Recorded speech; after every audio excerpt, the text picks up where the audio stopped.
Hi, this is me, Dr. Deepa Rawat, and in this video, we are going to take AIA PGET 2019 organ questions, in which I am going to discuss each and every question with detailed explanation. So let's begin the video. Question number 1 is, in which of the following Kent's observation is the antidotal relationship of remedies called for? ठीक है, तो पिछले जितने भी मैंने अभी तक के क्वेश्चन पेपर्स डिस्कस किए हैं ना, हर किसी पेपर में 12 ऑब्जर्वेशन से क्वेश्चन आने ही आने वाला है। वो ये भी हो सकता है कि आपको ऑब्जर्वेशन दे दे और पूछे कौन सा ऑब्जर्वेशन है, जैसे ये वाला क्वेश्चन है। और वो ये भी हो सकता है कि आपको कोई ऑब्जर्वेशन दे और उसमें पूछे कि इस ऑब्जर्वेशन में डॉक्टर केंट ने क्या कहा है, या फिर असर्शन रीज़न का भी क्वेश्चन आ सकता है, ट्रू फॉल्स का भी आ सकता है, कैसे भी करके क्वेश्चन आ सकता है। तो जो 12 ऑब्जर्वेशन है ना, वो तो आपको रट ही लेनी है पूरी तरीके से, ठीक है, कि किस ऑब्जर्वेशन में क्या है, डॉक्टर केंट ने क्या बोला है, रेमेडीज़ क्या क्या, रेमेडीज़ का हमें क्या करना है, हमें क्या ऑब्जर्वेशन देखनी है, पेशेंट ट्रीट होता है, इनक्योरेबल है, पेशेंट का क्या मतलब उसमें जो डिज़ीज़ है वो किस तरीके की है, ये सब हमें उसमें देख लेना है। तो यहाँ पर क्या कह रहे हैं डॉक्टर केंट की, ऐसी ऑब्जर्वेशन जिसमें एंटीडोट करने की ज़रूरत पड़ जाए, जो है हमारी रेमेडी को एंटीडोट करने की ज़रूरत पड़ जाए। तो फर्स्ट में क्या है, अगर आपको याद हो तो फर्स्ट ऑब्जर्वेशन में क्या है कि पहले तो जो है हमारा एग्रेवेशन होता रहता है and then after final decline हो जाता है पेशेंट का, ठीक है। ये है हमारा फर्स्ट ऑब्जर्वेशन। अब इसमें आगे क्या क्या चीज़ें हैं वो मैं आपको बता देती हूँ। इसमें क्या हो सकता है कि किस कारण से ऐसा हुआ होगा, ये डॉक्टर केंट बताते हैं कि एग्रेवेशन हो जा रहा है और फाइनली पेशेंट जो है वो एक दिन डिक्लाइन कर जाता है, ठीक है, डेथ हो जाती है या बिल्कुल ऐसी कंडीशन में चला जाता है जहाँ पर उसको इमीडिएट हॉस्पिटलाइजेशन की और इमीडिएट केयर की ज़रूरत पड़ती है, ठीक है। तो क्या क्या हो सकता है, या तो जो आपने मेडिसिन दी है वो बहुत ज़्यादा डीप है, जो आपने अगर एंटीसोरिक दी है, अगर आपने कोई एंटीसोरिक मेडिसिन दी है वो डीप आपने दे दी है, बहुत ज़्यादा रिपीटेडली और हाई पोटेंसीज में दे दी है, जिसने उसको डिस्ट्रक्शन कर दिया है, ठीक है, जिसने केस को डिस्ट्रक्ट कर दिया है। सेकेंड क्या रीज़न हो सकता है इसका, कि डिज़ीज़ जो है आपकी इनक्योरेबल है, इनक्योरेबल केस है, तो आपको एक लो पोटेंसी से शुरू करना चाहिए, ठीक है, लेकिन आपने सीधा हाई पोटेंसी दे दी है, या फिर हाँ ऐसा आपने कर दिया है। तो ये दो कंडीशंस हो सकती हैं। अब इन कंडीशंस का नतीजा क्या क्या हो सकता है, ठीक है, मतलब किन कारणों से ये कंडीशंस आ सकती हैं। हमारा जो केस है वो इनक्योरेबल है, ठीक है, और इस तरह से अगर हो गया है तो हमारा जो प्रोग्नोसिस है केस का वो अनफेवरेबल हो चुका है, ठीक है। अगर इस तरह की कंडीशन आपके पास आती है कि आपने एग्रेवेशन होने के बाद final decline of the patient हो रहा है, तो हमारा प्रोग्नोसिस एकदम अनफेवरेबल है, केस हमारा इनक्योरेबल है। आपने इनक्योरेबल केस में हाईली एंटीसोरिक मेडिसिन दे दी है जो बहुत ज़्यादा डीप है, जिसने और डिस्ट्रक्शन पेशेंट में प्रोड्यूस कर दिया है, ठीक है। और हमें वहाँ पर क्या करना चाहिए था, हमें लोअर पोटेंसी से स्टार्ट करना चाहिए था। Always start with lower potencies, ठीक है, हमें लोअर पोटेंसी से शुरू करना चाहिए। और अगर ऐसा हो जाता है, हमें दिखता है कि ऐसा हो रहा है, तो जैसे आपको नहीं पता है कि क्या होने वाला है केस में, क्योरेबल है नहीं है, आपके पास कोई रिपोर्ट्स वगैरह नहीं है, अभी आपने डिज़ीज़ के बारे में अच्छे से स्टडी भी नहीं किया है और आप अपनी मेडिसिन को लेके श्योर भी नहीं हैं, तो क्या करिए कि if you are not sure give small doses of lower potencies, ठीक है, ये करना है आपको, सिंपल, ठीक है। और जल्दी से आपको मेडिसिन को एंटीडोट कर देना है, ठीक है। ये है फर्स्ट ऑब्जर्वेशन, पूरा यही है ऑब्जर्वेशन, ये है कि पहले मेडिसिन दी, एग्रेवेशन हुआ, फाइनल डिक्लाइन हो गया पेशेंट। इसके कारण क्या हो सकते हैं, या तो अपने एंटीसोरिक बहुत ज़्यादा डीप दे दी है और आपका जो केस है वो इनक्योरेबल है, ये दोनों चीज़ें हो सकती हैं। तो इसके लिए हमारा आंसर है ए, ठीक है। थर्ड ऑब्जर्वेशन में क्या है, थर्ड ऑब्जर्वेशन अगर आपको याद हो थोड़ी सी, तो इसमें है शॉर्ट क्विक एग्रेवेशन, उसको फॉलो करता है रैपिड एमिलियोरेशन, ठीक है, रैपिड इम्प्रूवमेंट उसको फॉलो करता है। ये है हमारा अगर हमारा शॉर्ट क्विक एग्रेवेशन है और उसके बाद इम्प्रूवमेंट होता जा रहा है तो हमें एंटीडोट करने की तो ज़रूरत पड़ेगी ही नहीं, तो इसलिए ये नहीं है। यहाँ पर हमारा जो है वो प्रोग्नोसिस इज़ वेरी गुड, ठीक है, इसका प्रोग्नोसिस गुड है और दवा को छेड़ना नहीं है, ठीक है। Don't disturb the action of medicine, don't disturb the action, क्योंकि अब भी दवा अपना काम कर रही है तो उसको बीच में कोई कॉम्प्लीमेंट्री देकर या रेमेडी को चेंज करके पोटेंसी को चेंज करने की किसी भी चीज़ की कोई ज़रूरत नहीं है। और अगर यहाँ पे थोड़ा सा कोई एग्जर्वेशन हुआ भी है ना तो क्या है, अगर आपको कोई चेंज दिख भी रहा है, मान लीजिए आपको कोई स्ट्रक्चरल चेंज दिख रहा है, स्ट्रक्चरल चेंज दिख रहा है तो वो सिर्फ सरफेस पे ही है। पहली बात तो स्ट्रक्चरल चेंज होगा नहीं, अगर है भी तो is only on the surface, ठीक है, सिर्फ सरफेस पे है हमारा स्ट्रक्चरल चेंज, ठीक है जी। तो ये हो गया हमारा थर्ड। नाइन्थ तो हमें पता ही है, अच्छे से पता है, प्रूवर्स के बारे में बात करी गई है यहाँ पे, प्रूवर्स में कैसे कैसे मेडिसिन देनी है, उनमें क्या क्या देखना है। 11th ऑब्जर्वेशन में हमने देखा है कि ओल्ड सिम्टम्स रीअपियर। जब ओल्ड सिम्टम रीअपियर होते हैं तो क्या होता है, ओल्ड सिम्टम रीअपियर होता है तो हमारी ड्रग जो है, पेशेंट जो है रिकवरी के लाइन पे है, रिकवरी के वे पे है और हमारी ड्रग अच्छे से काम कर रही है, उसको डिस्टर्ब करने की ज़रूरत नहीं है, तो ये भी हमारा फेवरेबल कंडीशन है। तो इसका आंसर हुआ आंसर नंबर फर्स्ट, यानी कि फर्स्ट ऑब्जर्वेशन में हमें एंटीडोट करने की ज़रूरत पड़ती है, ठीक है। So we are done with the first question. इसकी थोड़ी सी एक्सप्लेनेशन हम देख लेते हैं, ठीक है। फर्स्ट ऑब्जर्वेशन मैंने यहाँ डॉक्टर केंट की फिलॉसफी के लेक्चर से उठाया है, चैप्टर 35 से, ठीक है। तो यहाँ पर उन्होंने पूरा ये बताया है कि this is the first observation, a prolonged aggravation and a final decline of the patient. तो हमने क्या कर दिया है, what have we done, it has been a mistake, हमने एक मिस्टेक कर दी है कि एंटीसोरिक दे दी है जो बहुत ज़्यादा डीप है, जिसने एक डिस्ट्रक्शन इस्टेब्लिश कर दिया है। इस स्टेट में क्या होता है, वाइटल रिएक्शन इम्पॉसिबल होता है क्योंकि ये एक इनक्योरेबल केस है। The question immediately comes up कि अब क्या करना है, तो are you not going to give the homeopathic remedies in such cases. तो हमें क्या करना है ऐसे केसेस में, क्या हमें होम्योपैथिक मेडिसिन देनी ही नहीं है, हमें देनी है जैसे पेशेंट धीरे धीरे करके डिक्लाइन हो जाए। अगर आपको डाउट है ऐसे केसेस में तो डॉक्टर केंट कहते हैं कि आपकी रेमेडीज़ पेशेंट को वर्स कंडीशन में डाल सकती हैं। तो आप क्या करो, आप उनको ना ज़्यादा हाई पोटेंसीज मत दो, डाउटफुल और इनक्योरेबल केसेस में 30 से 200 की पोटेंसी दे दो, ताकि जो है कोई ज़्यादा एग्रेवेशन देखने को ना मिले और हमारी रेमेडी बहुत डीप ना चली जाए, ठीक है। एग्रेवेशन जो हो वो ज़्यादा डीप ना हो और ज़्यादा प्रोलॉन्ग्ड ना हो। Many signs in the chest in such cases make a physician doubt about he will give a deep remedy with organic disease is present। जब organic disease हमें देखने को मिलती है तो आप एक बार चेस्ट को ऑस्कल्टेट ज़रूर कीजिए। ऑर्गेनिक डिजीज़ इन्होंने यहाँ पे जो केस की बात की थी ना, वो ट्यूबरकुलोसिस के केस की बात की थी, इसीलिए ये चेस्ट की एग्जामिनेशन के बारे में बात कर रहे हैं, ठीक है। तो ये पूरा आप एक बार ही पढ़ लेना, बहुत ईजी है, बहुत ईजी लैंग्वेज में है, समझ में आ जाएगा।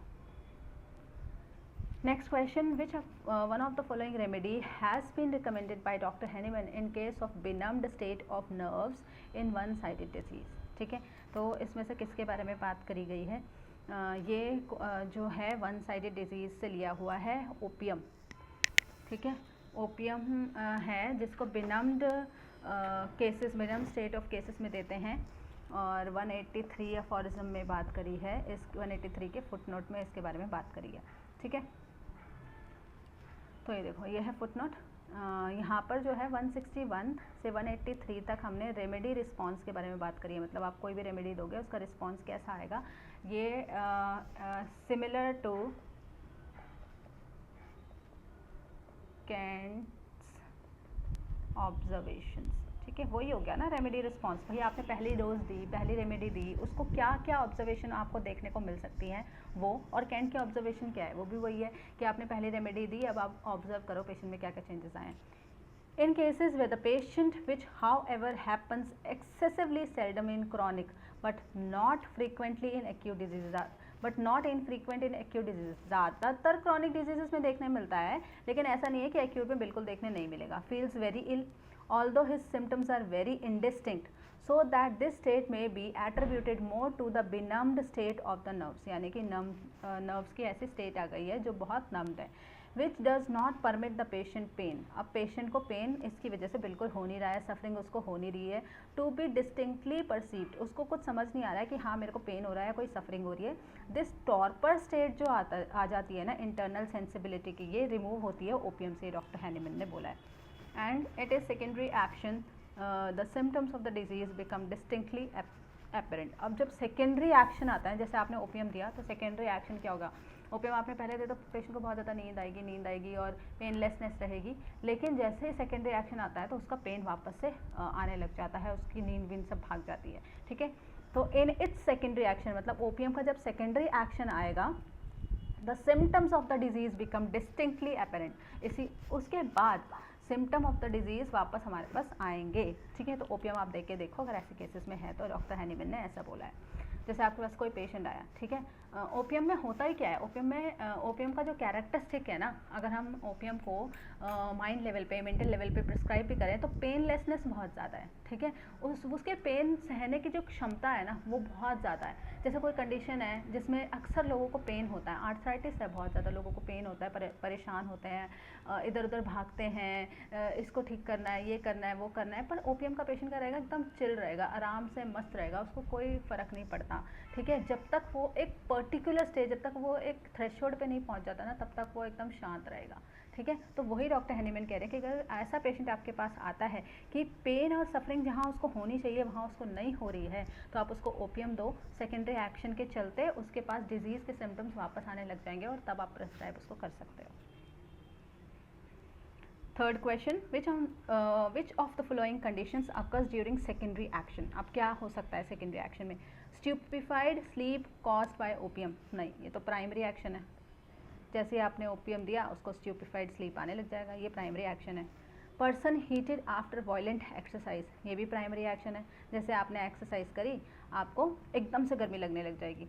Sluggishness and drowsiness after the use of strong coffee, yes ये है सेकेंडरी एक्शन। पहले आपने स्ट्रॉन्ग कॉफ़ी ली तो आपकी नींद एकदम भाग गई, आप एकदम एक्टिव हो गए, अटेंटिव हो गए, लेकिन जैसे ही कॉफ़ी का प्राइमरी एक्शन ख़त्म हुआ, हमारी वाइटल फोर्स का सेकेंडरी एक्शन शुरू हो जाता है, जिसमें और ज़्यादा स्लगिशनेस आती है, और ज़्यादा ड्राउजीनेस आती है।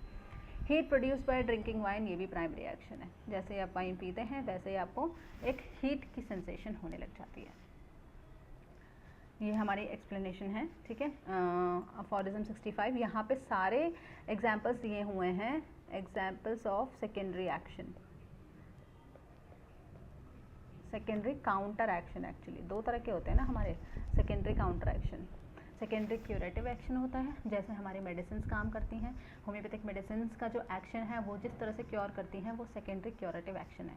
उसके अलावा जो सारी एंटीडोटल एंटीपैथी से जो मेडिसिन काम करती हैं वो हमारी सेकेंडरी काउंटर एक्शन हो जाती हैं, ठीक है। A hand bathed in hot water is first much warmer than the other hand that has not been so treated, इसका ये प्राइमरी एक्शन है, ठीक है। But when it is withdrawn from the hot water, जैसे इसको निकालेंगे again thoroughly dried, अच्छे से इसको ड्राई करेंगे, वो थोड़ी ही देर में वापस कोल्ड हो जाएगा, at length much colder than the older one, ये उसका सेकेंडरी एक्शन है, ठीक है। पहले जितना कोल्ड था ना उससे भी ज़्यादा वो कोल्ड होने लग जाएगा, ये उसका सेकेंडरी एक्शन है, ठीक।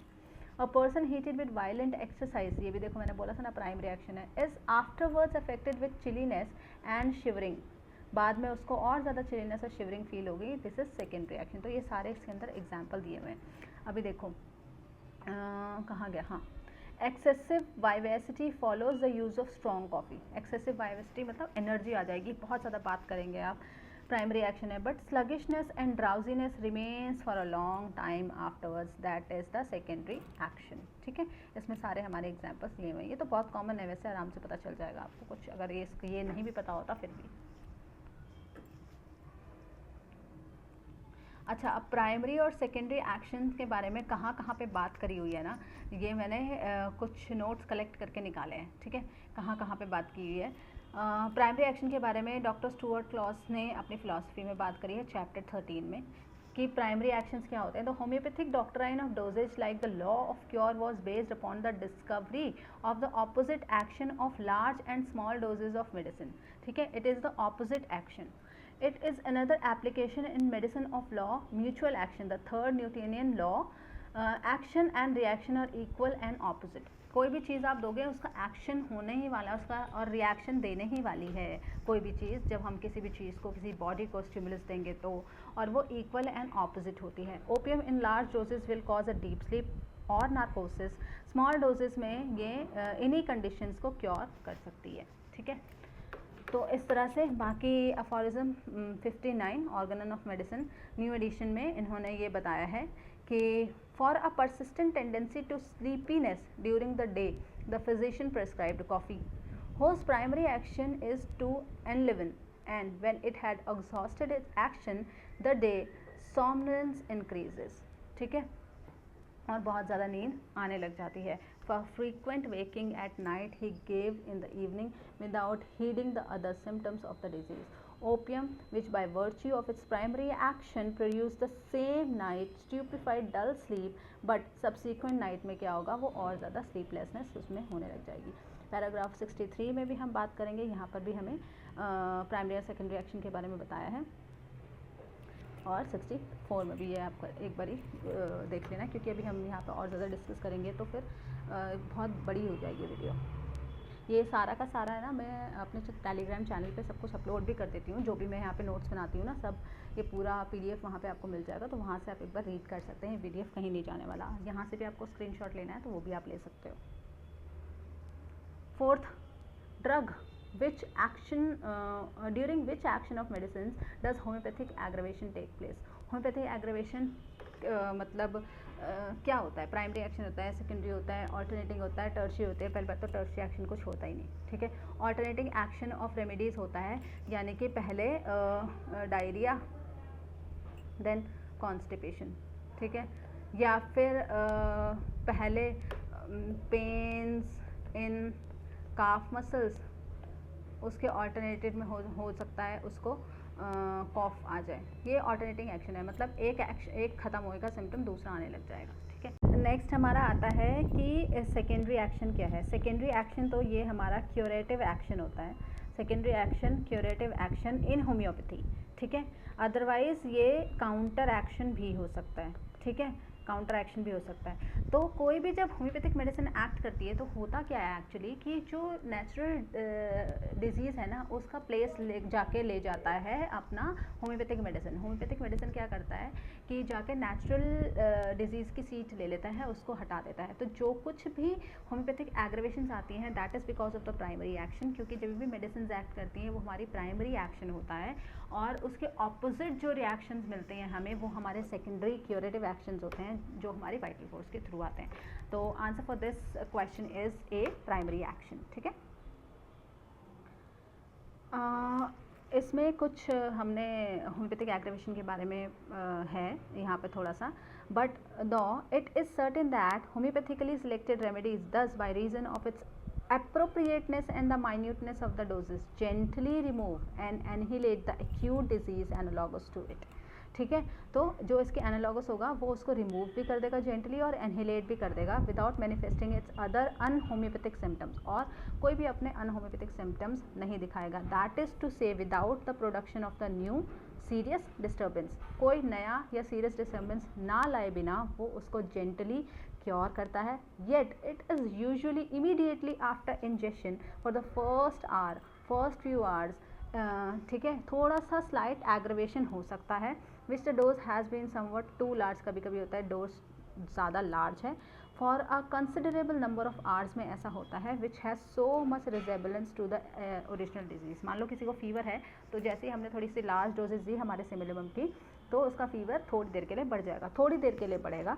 That it seem to the patient to be an aggravation of his own disease, और हमें लगता है, पेशेंट को लगता है कि उसके डिजीज़ का एग्रेवेशन हो रहा है।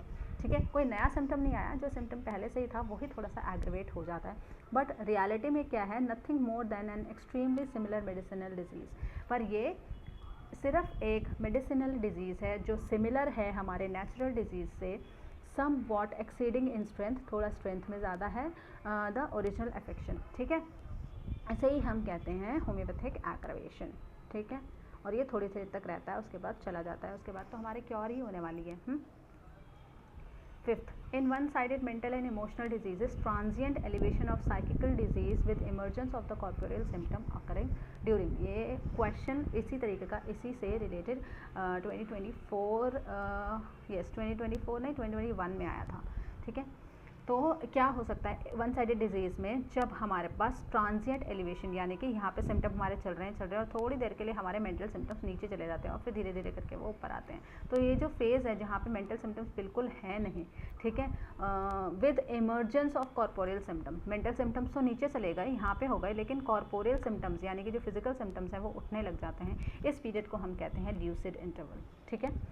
एक्यूट मेनिया नहीं हो सकता क्योंकि हमारे ट्रांजिट एलिवेशन हुआ है ना साइकिकल सिम्टम्स का। तो प्राइमरी स्टेज ऑफ सिफिलिस का इससे कोई लेना देना नहीं है। आइसोपैथिक मोड ऑफ ट्रीटमेंट इसका भी इससे कोई लेना देना नहीं है। तो right answer is this lucid interval and this is I think given in 229, let me check, 219 sorry, it is given in 219. Comparison of these previous symptoms of the corporeal disease with the traces of them that still remains, though they have become less perceptible. अब जो हमारे mental symptoms हैं वो less perceptible हो गए हैं, but which even now sometimes become prominent. लेकिन कभी कभी ये prominent हो जाते हैं when a lucid interval, ये नहीं corporeal symptoms prominent हो जाते हैं जब हमारे पास lucid interval आता है and a transient elevation आता है psychical symptoms. मान लीजिए ये psychical symptoms हैं और ये नीचे नीचे नीचे नीचे जाते हैं, तो जैसे ही psychical symptoms यहाँ पहुँच जाते हैं, यहाँ से हमारे corporeal symptoms start हो जाते हैं, ठीक है, ऐसा कुछ चलता है। और ये जो फेज़ है जहाँ पर बिल्कुल कोई भी सिम्टम नहीं है, थोड़ा सा टाइम होता है जहाँ पे साइकिकल सिम्टम्स बिल्कुल लो हैं, ये होता है हमारा ल्यूसिड इंटरवल, ठीक है। So this is about lucid interval. बाकी किसी के बारे में तो कुछ बात करने की ज़रूरत है नहीं हमें, ईजी क्वेश्चन था ये भी। Question number 6, who among the following perceive the law of similar prior to the discovery of homeopathy. ये किससे सबसे पहले, इनसे भी पहले, हैनीमैन से भी पहले डॉक्टर स्टाल, यहाँ पे दो और हैं, डॉक्टर तो नहीं कहेंगे, हिप्पोक्रेटस ने भी बोला था, ठीक है, कि लॉ ऑफ सिमिलर के बारे में उन्होंने बात की थी कि अगर हमें किसी पेशेंट को क्योर करना है तो लाइक वाइज मेडिसिन ही देनी चाहिए। उन्होंने कोई प्रिंसिपल या लॉ नहीं दिया था सिमिलर या सिमिलबस जैसा, लेकिन उनका कहना था कि लॉ ऑफ सिमिलर्स, अगर हम लाइक मेडिसिन से पेशेंट को ठीक करें या डिजीज़ को ठीक करें या सिम्टम्स को ठीक करें तो वो ज़्यादा अच्छा रिजल्ट देती है। एक और है जिनका नाम डॉक्टर हैनीमैन है, पार्सिलस, इनका भी नाम डॉक्टर हैनीमैन ने दिया है। इन तीनों का नाम, स्टाल, हिप्पोक्रेट्स, पार्सिलस, इन तीनों का नाम ना इंट्रोडक्शन में बताया हुआ है। तो जैसे ही ये हमारा पेपर का हो जाएगा, जो हमारे ऑर्गेनिन के सारे क्वेश्चंस वगैरह रिवाइज हो जाएंगे, सारा पेपर निकल जाए, उसके बाद मैं ऑर्गेनिन का पूरा एक सीरीज़ जो है रेगुलरली भी शुरू, जो हमारा चलता ही है, और इंट्रोडक्शन के साथ भी शुरू करूँगी। और जो लोग AIA PGT की तैयारी करेंगे आगे भी, अगले सेशन में भी, तो उनके लिए भी मैं अलग से वीडियोज़ डालने की कोशिश करूँगी कि कहाँ कहाँ से आपके डिटेल्ड क्योंकि तब तो हमारे पास पूरा टाइम रहेगा ना, अभी हमारे पास 1 महीना ही है, तो उसके जैसा हमें काम करना पड़ेगा। तो अभी सिर्फ क्वेश्चंस पे हम ध्यान देते हैं। तो ये है, ठीक है, मैच द फॉलोइंग, ये भी क्या है, JT केंट ने दिया था सीरीज़ ऑफ डिग्री, ये उनके उसमें दिया हुआ है, जो फिलॉसफी है केंट की, वो। पार्सिलस की हम बात कर ही रहे थे, ठीक है, डॉक्ट्राइन ऑफ सिग्नेचर्स भी उन्होंने दिया है और लॉ ऑफ सिमिलर के बारे में भी उन्होंने बात किया। हॉरेस का हमें पता ही है, ऑडेसिपेयर हॉरेस ने यूज़ किया था सबसे पहले, ठीक है, वहीं से लिया है डॉक्टर हैनीमैन ने। तो आप देख लो कि ए फर्स्ट का B है, this is the answer, second का C है एंड थर्ड का A है।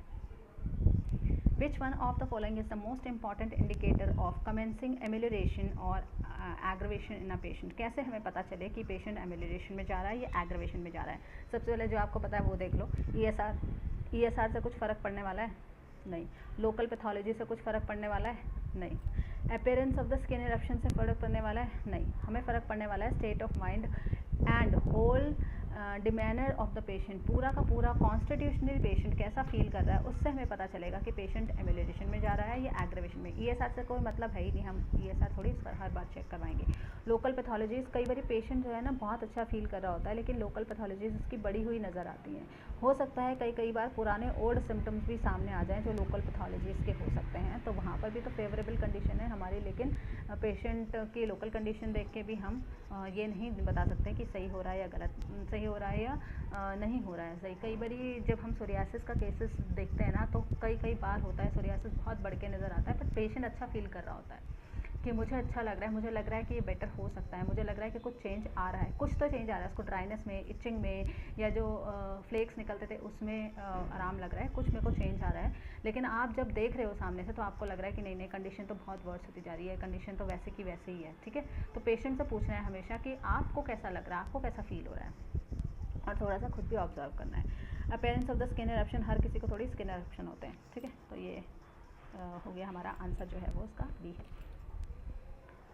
Which one of the following मायाजम what describe by, बहुत ईजी क्वेश्चन है। सोरा, ये क्रॉनिक डिजीज में डॉक्टर हैनीमैन ने बोला है हाइड्रा हेडेड, कि यहीं से ही सारे की सारी बीमारियों की जड़ यही है, और इसी से ही अनगिनत बीमारियां निकलती हैं, इसलिए इसको हाइड्रा हेडेड बोला है। Next question is the following questions consist of, ये स्टेटमेंट दे रखा है, during drug proving all salads and medicinal herbs और soups should be taken regularly, diet should be purely nutritious of simple character during the drug proving. अब बताओ, अब drug proving हो रही है तो सैलड लेंगे, मेडिसिनल हर्ब लेंगे, क्या लेंगे, नहीं लेंगे, तो ये बिल्कुल रॉन्ग है। और हमें न्यूट्रिशियस और सिंपल कैरेक्टर की डाइट लेनी चाहिए, ये बिल्कुल ठीक है।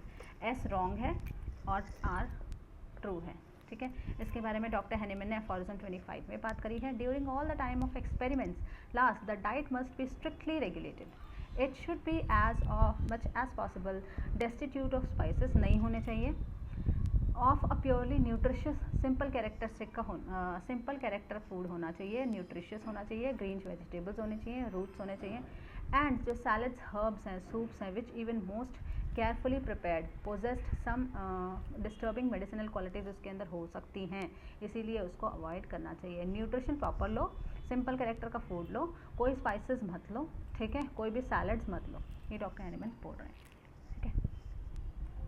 So this was the last question of 2021 AIA PGET question paper.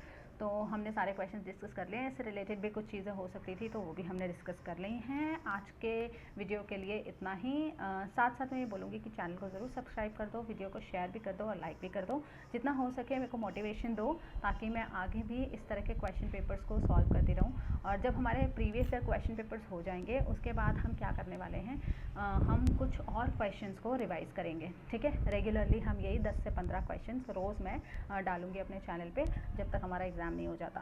So thank you so much for supporting. मेरा टेलीग्राम चैनल ज्वाइन कर लेना, वहाँ पे आपको ये नोट्स अवेलेबल हो जाएंगे।